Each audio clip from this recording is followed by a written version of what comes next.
Hello and welcome to the PDA Society's podcast.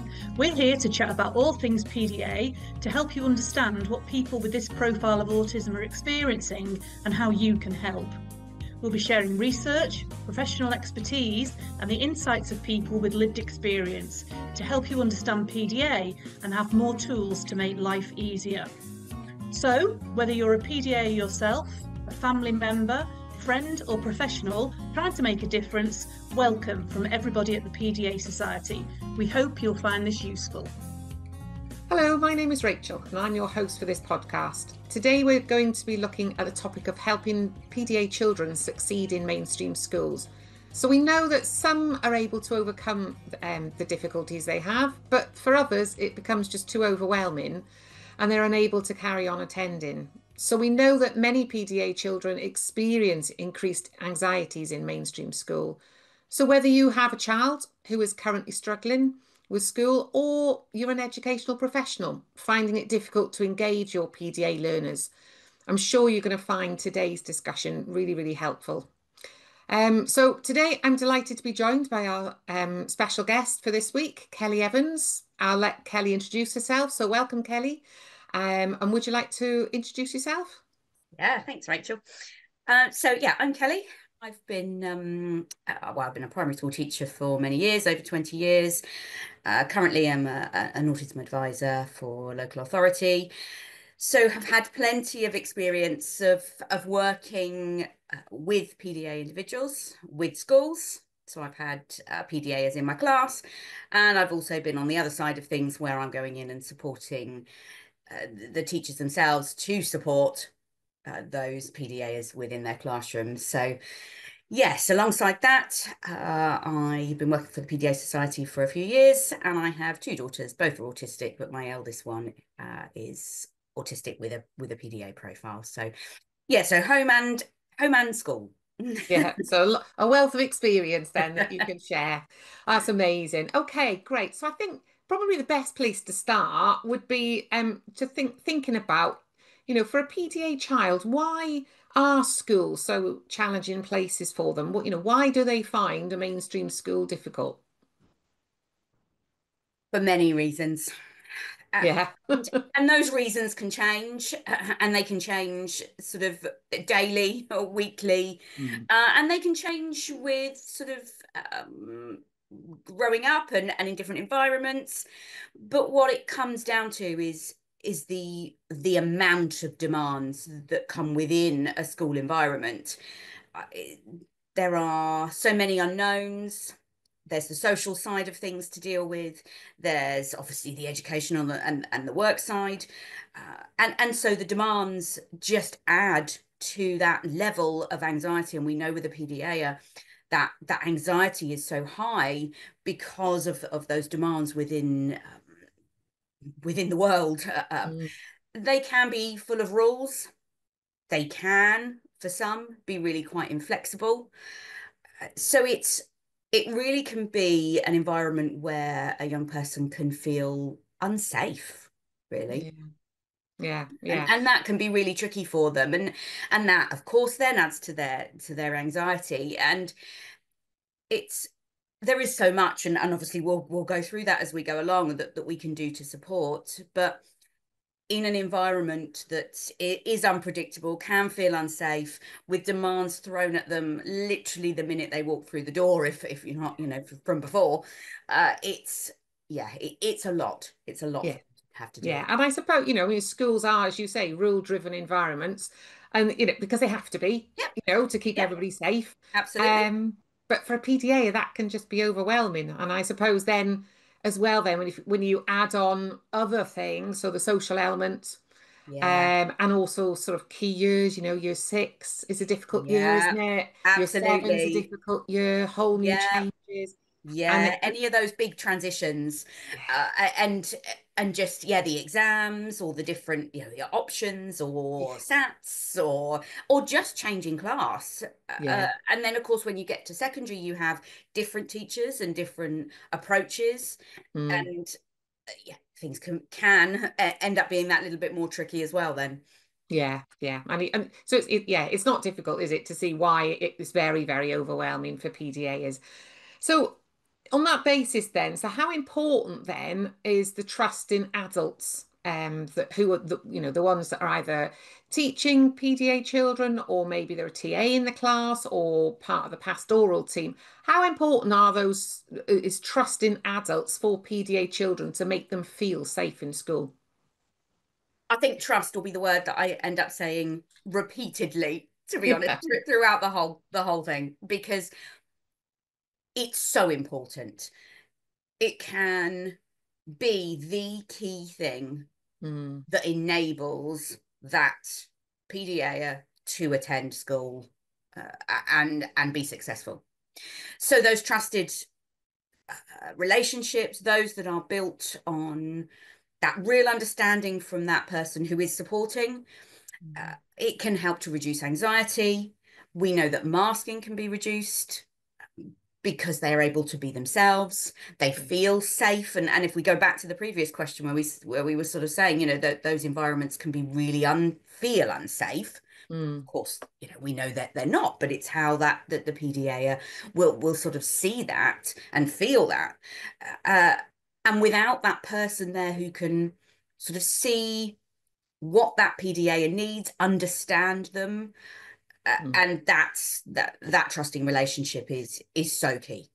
Yeah, yeah, and I guess then it comes down to how much time, an sort of an adult at the school is invested in getting to know that PDA, so that they can read those triggers really, Yeah, really well. That they can yeah, see when that anxiety is increasing and take those steps, isn't yeah, it?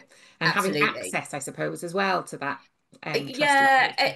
and I know, being in the classroom myself, I know you think, oh, am I going to have an extra adult that needs to be able to do that? And we don't have the funding, and we don't, and that's difficult. And, Yeah. of course, absolutely, that is. But it's actually just with those adults that are there. It doesn't Mm, necessarily have to be someone specifically sort of one-to-one with that individual, although for some, of course, that will be needed. But mm, it's just by having that understanding, uh, the PDA will sense, they will know that you get them. yeah. And they'll know that you get them because you're there, and you're, as you were saying, you're preempting as much as you can. Sort of, right, well, that situation might be tricky, or I can see they're struggling. They're showing some of those sort of signs of trying to Yeah. distract, and all those sort of lower level signs maybe that they might show. And that trusted individual, or and those around them supporting, can reduce demands when needed, Mm, and of mm. course push a little bit when they're able to, when that tolerance of demands are there. But Yeah. yeah, without that trusting and that trusted adult, that's yeah, it can be really, really tricky. It really tough, isn't it? And I think Mm. also, isn't it? I think very often, it's the trusted adults that see the real person. Yeah, They see the real PDA, which is often why then we hear that when children come home from school, they have the meltdown, they have the explosive behavior with the parents because the parents are trusted. But actually, if a teacher in school is starting to see all of these behaviors, in a way, that's sort of a good thing because it yeah, means that that trust is there, isn't it? yeah. We know that is a good thing, and actually seeing some of those behaviors and having proactive strategies to help support them, it is exactly what you want, because they're able to unmask, but they feel safe to do that. Then the supports are in place around them, and things are more successful. Whereas when that individual maybe is masking, keeping all that in, then you get that Coke bottle effect, that 315 explosion, where it becomes really tricky for the family, for the individual, of course, because they've built that up all day, Yeah, and they have to let it out. yeah, yeah, definitely. That's great. So, on that basis, then, is it only the child's teacher and teaching assistants, so the people that are actually in the class with the child, that need to be aware of PDA in school, or is it helpful for other staff to be aware as well? It's helpful for everybody, and in Mm, fact it's crucial for yeah, everyone, because you will have teacher changes, you will be in the playground with different individuals, different year groups, and that ethos really of the school and that understanding is crucial, because then the right supports are in place. Because otherwise what you can find is that there is certain classes or certain people, and you know that's quite common anyway, because people build that sort of bond and trust. But what needs to happen is everyone needs to be aware, because it can so easily be someone stepping in who doesn't know maybe the correct way, what's best for them, what signs they're showing, and then things can go sort of 0 to 60, you know, very quickly. So everybody, and that's even for those that may not think they're going to have that time or that interaction with the student. It's still important to be aware. Because of questions from other pupils as well. You will get, you know, well, why are they doing that? What's that? And for that individual, that adult to be able to explain it where appropriate, it is important. Yeah, definitely. And I think, you know, also, I think as well as other teaching staff, it's, you know, the canteen staff, the dinner supervisors, isn't it? Because, you know, so, you know, I know with my PDAs, you know, so many incidents have happened at lunchtime. So out to the classroom, the class teachers done everything right, but the lunchtime supervisors didn't know what to say and what not to say to him. And that's then when all the meltdowns start happening. Of course. Because an incident has happened at lunchtime. So it's important. And important. You know, people are well-meaning, and they have their sort of autism knowledge, but of course, as we know, that sort of goes so far. But we need a totally different sort of approach with our PDAs, and it's crucial that everybody is aware. Definitely. Okay, so just thinking about sort of the child as a whole, obviously, you know, they've got their managing demands in school and managing demands at home and managing demands wherever else they are. So how important then is that link between the child's family and school staff in ensuring that the child can help feel safe when they're at school? What role, if you like, have the family got to play, and how important is that communication between the two? A key role, and for several reasons, really. One is that actually you may get a different presentation between home and school, and there may be that sort of build up in the morning that maybe looks like it isn't there at 9 o'clock when they come into school, but actually that feedback and that link with home could mean that information is then passed on. We know how that PDA is, we know how they're feeling, and it means that everybody works together. It's a team with that PDA at the heart, and very much part of, but that team to work for the best for that individual. And I've seen the best outcomes are from school and home and the individual themselves all working together collaboratively. It's key. And you know, I guess what you're saying is that, you know, whatever has happened at home, that is going to influence school. It's not like the child's right, okay, well, I'm going to keep that bit of anxiety for them at home. That anxiety is going to be brought into school, isn't it? And likewise going the other way. And therefore having that communication and knowing what's going on, what's happening in school or what's happened at home just beforehand, can help inform different strategies in that moment. It can, and you know, if I think of myself with my my child, it's things through email, it's you know, quick messages, quick, you know, anyway, quick phone calls, anything that you can do to help to know where they are when they walk into school. And you know, that might not be every day, but there'll be things that will happen, and you'll think, oh, okay, we're running on a bit of empty here. We're not tolerating demands this morning particularly well. You know, our tolerance is low. If that information is then passed on to school, they can start at that level rather than going in at a you know, more demanding level. they can pull back a bit. They can it can mean that that morning can just run much more smoothly. Yeah, And the yeah, rest of the definitely. day.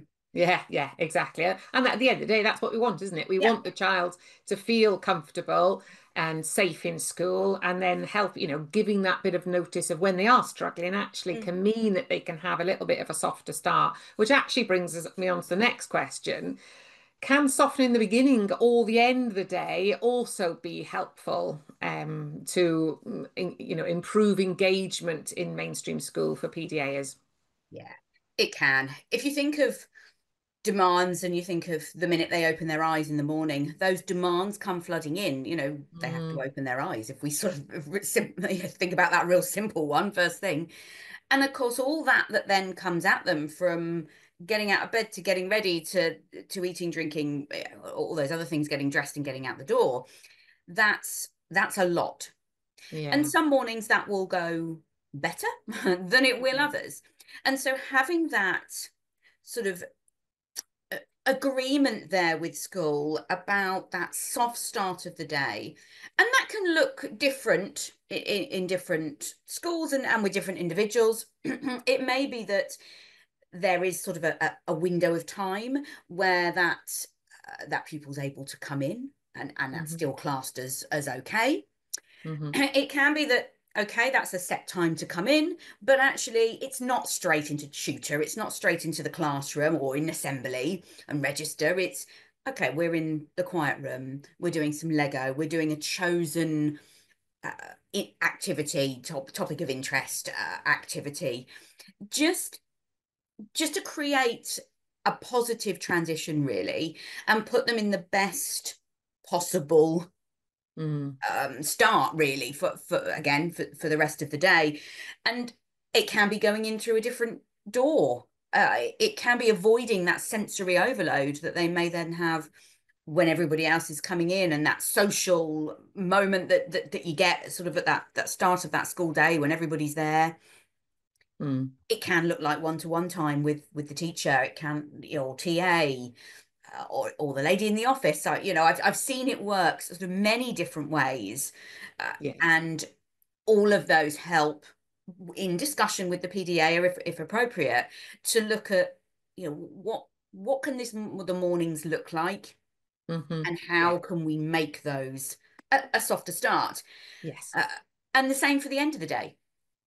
Yeah. Does that need to be 5 minutes earlier to avoid the rush? Does it need that decompression time of whatever that could look like for them, whether that's climbing on the climbing frame or reading a book in the corner, Mm. whatever they need to sort of decompress the day, to help with that transition, to mean that less of that possible explosion at 3:15. So Yeah. those beginnings and ends are key transitions where it doesn't always need one-to-one support. It can be while the teachers, I've known it, that teachers getting on, and because it's a busy time in the morning trying to get everything ready for the class.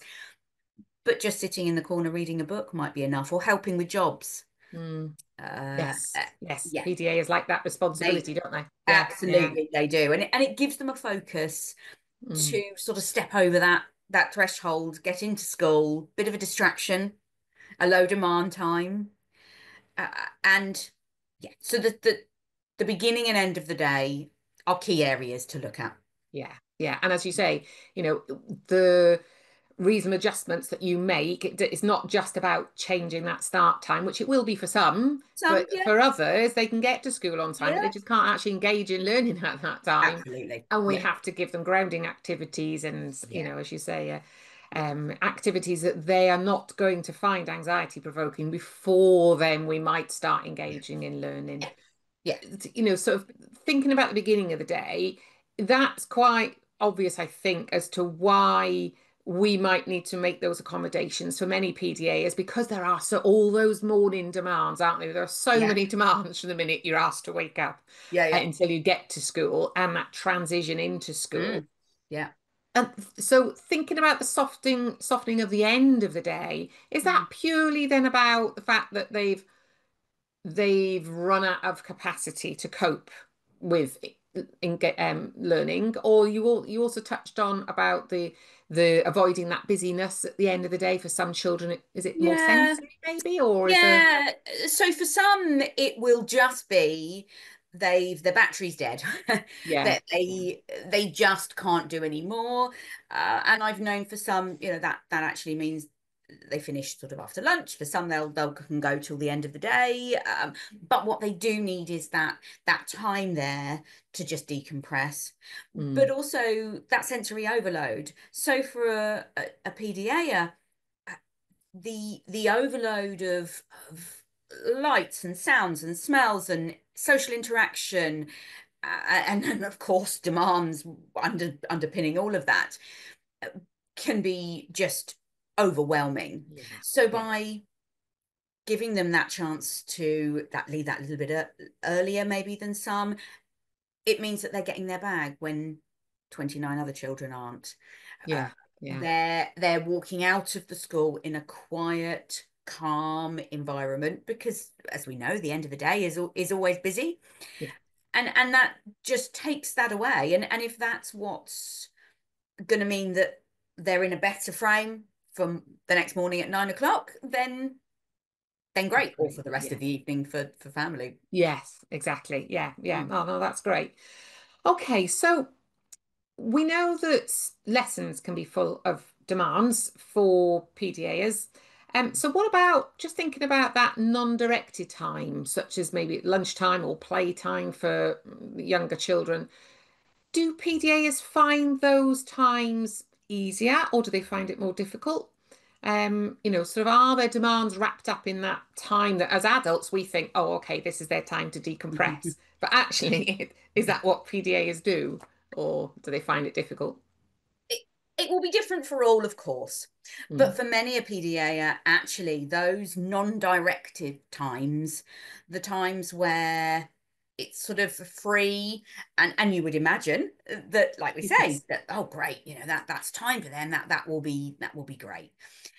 But you're put into often a noisy, chaotic in the sense of that's just children, and Yeah. that's sort of running around in the playground, or if you think of secondary, lots of movement in hallways. Mm. Uh, it's the social demands that are there. So Hmm. you've got your groups talking at secondary, or you're going to the lunch hall, and you've got all those, right, well, I've got to get to those places, and I need to think what I need for lunch. Yeah. um and I now need to talk to people. I need to navigate that whole social experience that happens at a break time, lunchtime Mm. situation. And they really want to be part of that often.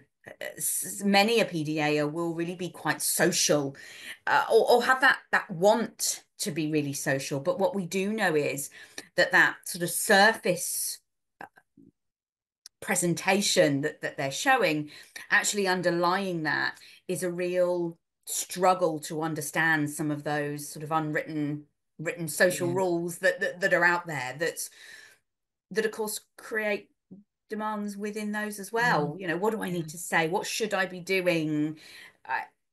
Yeah, it can be an incredibly difficult time for Mm. them. Mm. Uh, um, And I guess that it's also compounded by, as you say, you've got the social, you've got the sensory stuff, but it's also compounded by the fact that they've got choice, yeah, but it's almost like they've got too much choice. yeah, Where to go, who to speak to, what we're going to yeah. talk about, what we're going to play, what am I going to eat? And it's almost like that option paralysis thing, isn't it? It's Mm, like it doesn't feel it's safe too because there's much. not as Yeah. many parameters as there are in the classroom, I Yeah. guess. Yeah, that's right. There's just this sudden sort of everything going on, and that in the sense of that freedom, and all those different choices, that can again create that demand of, well, I need to make this one, I need to do this, and I need to do that. Yeah. What should I be doing? That those perceived demands that are there, which are all there in the PDA's head, Mm. but of course for them, that's what they're experiencing. And so those times can be tricky for them. And I, I've seen I've seen schools do that differently. They've created sort of little lunchtime clubs. They've Right. created, Lego or Dungeons and Dragons or, Mm. things that maybe fit around their preferred interests. And Mhm. I've seen train clubs, helping Yeah. others, helping the younger children. So, of course, with in discussion and appropriate for the PDA. But yeah, thinking about what can be put in to create a little bit more structure for them, but of course based on what they feel is right for them.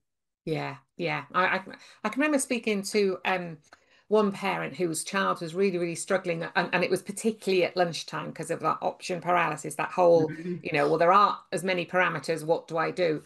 Yeah. And this child particularly liked playing chess. So the parent asked the school, can he set up a chess club? Because I Yeah. suppose if you think about it, for a PDA, it's his favorite, specialist interest. He was really good at Yeah. it. Also, if Yeah. it's his club, he does the rules Absolutely. in Yeah. collaboration, obviously, with the teachers. But Yeah. it was always like that bit of In responsibility. charge of that. Yeah. Yeah, and it really made a difference for them. It Yeah. really, really did. So I guess it's looking at, okay, what does the child, where, what activity does the child feel safe doing? Mm. And can they set up a club? Can they have some role within that club? Mm. And that will Yeah. feed into that, sort of liking that responsibility. So Yeah. yeah, there's lots of options, isn't there? Oh yeah. Yeah. Yeah. There is. And it's just sort of looking and chatting to them and sort of looking at and knowing what what do they like, what's their favorite things, thinking Mm. about what sort of structure we can put into that without being too much, Being and overwhelming. and Yeah. and then having that lead on it and taking that control element. Yeah. Yeah. No, that's great.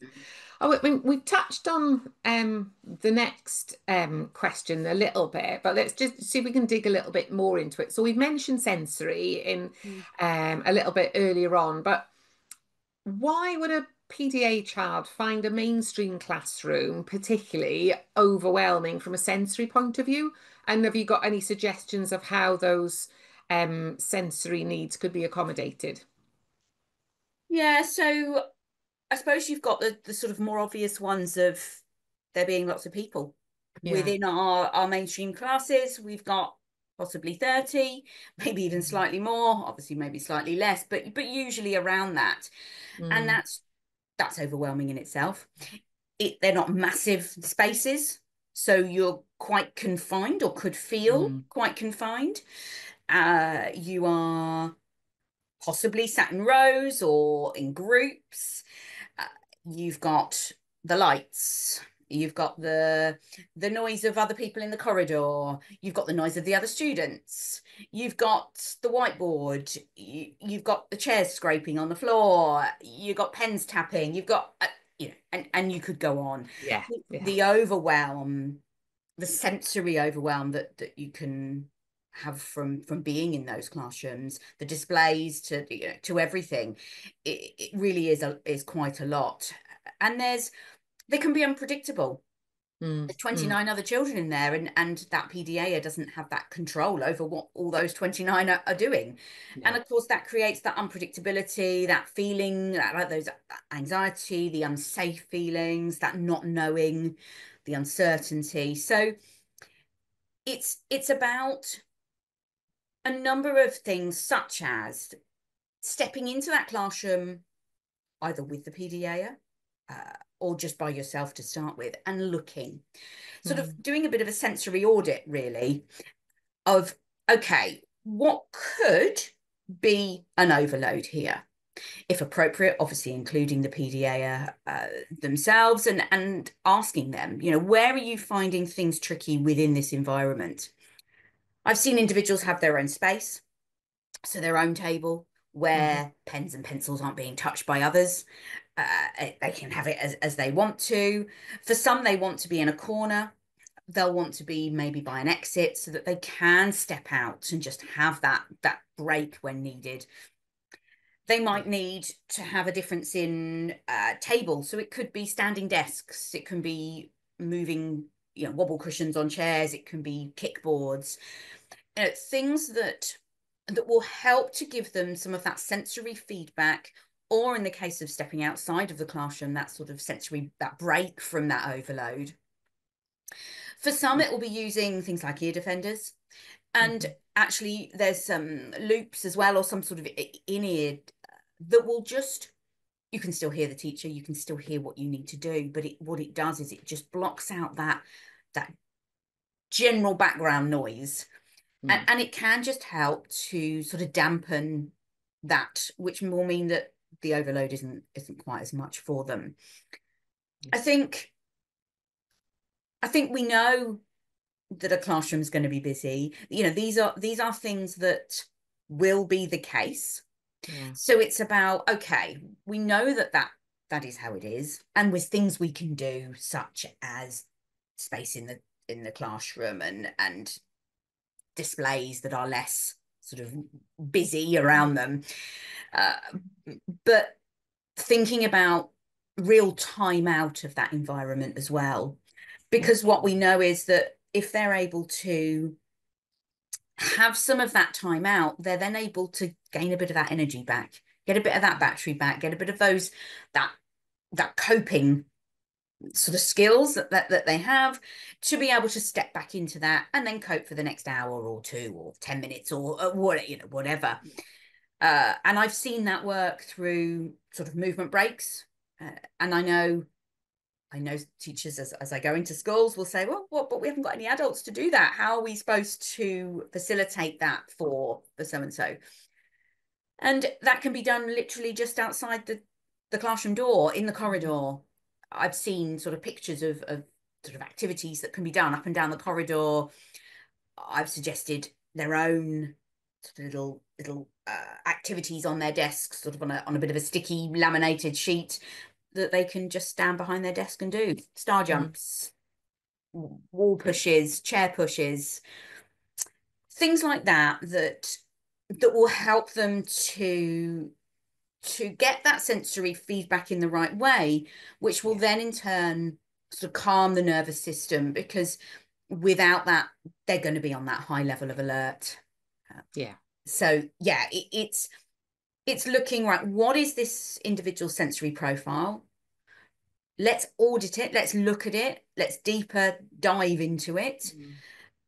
And then what can we change generally, but then what specifically for that individual do they need? Stepping outside, different desks, and so on. To mean that, again, that's a better environment for them. Yeah, exactly. And I think, as you said, we know that lots of autistic people have different sensory profiles. And I think one of the most important bits you said there was that we've got to look at that classroom with their eyes, haven't we? We've got to look at it not from our point of view. I mean, as teachers, we're wonderful at putting stuff up on the wall and putting examples of good work and then sentence starters and numeracy help and all of that. And we cover it with so much information. Actually, if we know that child has a certain sensory profile, we need to go in and look at it through their eyes, don't you? Just because it doesn't affect us, it doesn't mean it's not having an impact. And it really is looking at all levels, sort of sitting down in their chair, getting down onto the floor and looking up, all those different levels, which get you as much as you can. And I suppose with things like displays, and of course it's, what we want is the things there for the other children as well. And, we have to be mindful of everyone in the classroom. But even if it's sort of an area that's quite blank for them, just sort of in their space. And I've also seen some work with sort of divider things around their desks, which means that immediate area for them is blank. It's maybe got their visual timetable, or it's got a couple of other prompts, or nothing at all. And it keeps it clear, calm, within a busy classroom environment. But yeah, it's looking through their eyes. And asking them. Yes, exactly. And I think very often as adults, we don't do that, do we? We assume we know, but actually we need to get better at asking. That's Yeah, right. Because yeah. for many, often a PDA will be able to very clearly, Very much so. explain what it is that they would like and what they don't like. Yeah, yeah, And and of course, within reason, we try and do what we can, and work together to get the environment right. brilliant. Okay, Yeah. that's great. Okay, we're coming on to our last question for this half of the podcast. So, if a PDA child is resistant to engage in learning, we hear lots from teachers that contact us at the PDA Society that, I just can't get them to engage. It's an outright no from the minute they walk in the classroom. Yeah. How can I get them to engage in learning activities in the classroom? So have you got any suggestions on how that we can help those learners be able to, I suppose it's be able to engage, isn't it? And Yeah, want to engage. it is. And that will again change, sort of tends to do that and goes up and down. But for a time when you're finding that the PDA is really struggling to engage, I think you've got to look at why as much as you can. Are there demands that are happening before they get to you that are causing issues? Do we need to look at the rest of the day to enable them to be able to sort of put all their energy into this area of learning? But once you've sort of done that and you've sort of looked at other things, one of the key areas is interest led.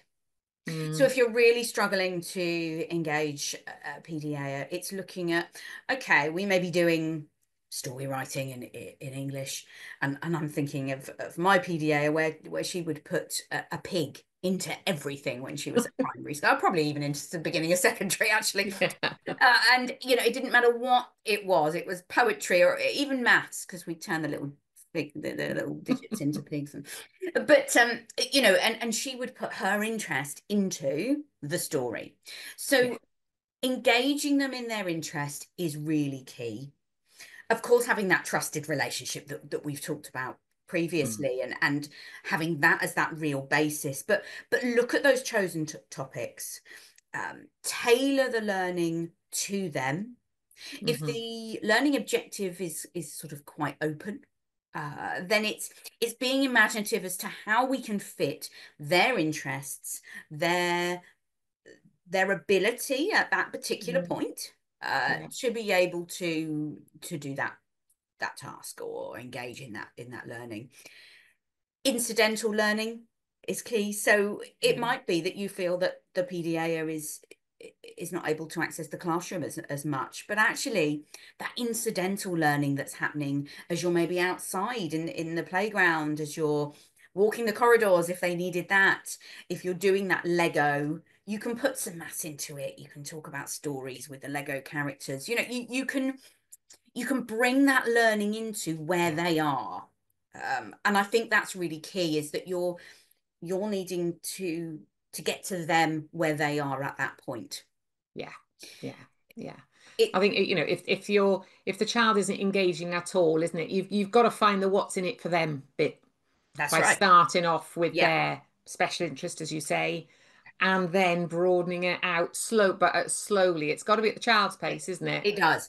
It Yeah. does have to. And it's, as a teacher, it's, well, we've got to get through this, and this is the curriculum, and they must, and of course there's all those pressures, and we understand that, but it's actually, you're going to get better engagement in the long term if you pull back, you take it slowly, you build that trust, you look at the incidental learning, the learning together. So actually doing something side by side with a PDA is key, because they are more willing often to engage then. It's more collaborative, Yeah. it's together. It takes the Yes. demand out of it a bit, because you're sharing the learning. Yeah.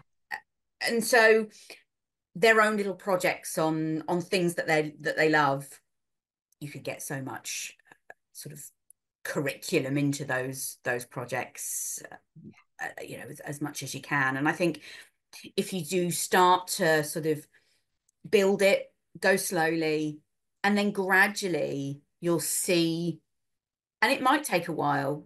For some it will be days, for some it will be weeks, for some it will be months and more. But that is still important. That time there is important, because what you will see in the future is that engagement. No, when they're ready and when they can. Yeah, and they that engagement happens, doesn't it, when they're ready and when they're interested, and they can see what the end game is and why they need to engage. It's that why, isn't it? It's the really, why. really helpful. What's the point of this? What am I getting from it? Why do I need to do this? I mean, it's, many a teacher listening, it will be the thing that you hear a lot. Why do I need to do that? So I don't want to do, so don't need to do that. What's the point of that? It's boring. I've done this before. All those sort of classic phrases that we hear. There needs to be a reason. And the fact that it's on the national curriculum isn't going to cut it, is it? No, it's not. They're not interested. No, exactly. No. I mean, but I think, thank you so much, Kelly. You really offered some great insights today, and hopefully, for those parents who've got children who are really, really struggling, hopefully the parents will understand a little bit more of the why. Yeah. Hopefully, any teachers listening will be able to, to pull up on some of your the tips that you've given as to how to engage with learning, but also recognise all of those difficulties that the child has in school and why they have those difficulties. So it's been brilliant. Thank you so much. No, thank you. So all that's left for me to say is thanks again, Kelly, for joining us today, and to thank you to all our listeners for joining us on the PDA Society's podcast. We hope you enjoyed this episode. If you found it helpful, don't forget to subscribe and share. And for more information, resources and support, visit the PDA Society's website at www.pdasociety.org.uk. So thank you again, Kelly, and to all our listeners, and I look forward to seeing you next time. Thank you. So if you want to hear more from today's special guest, then there is a longer version of this podcast available over on our training hub. Sponsors of our training hub make it possible for us to create and put out this podcast for everyone for free. As a thank you, they get free access to all recordings and self-guided training on our training hub. Thank you, subscribers, for your generosity. If you'd like to become a subscriber, there's a link in our show notes.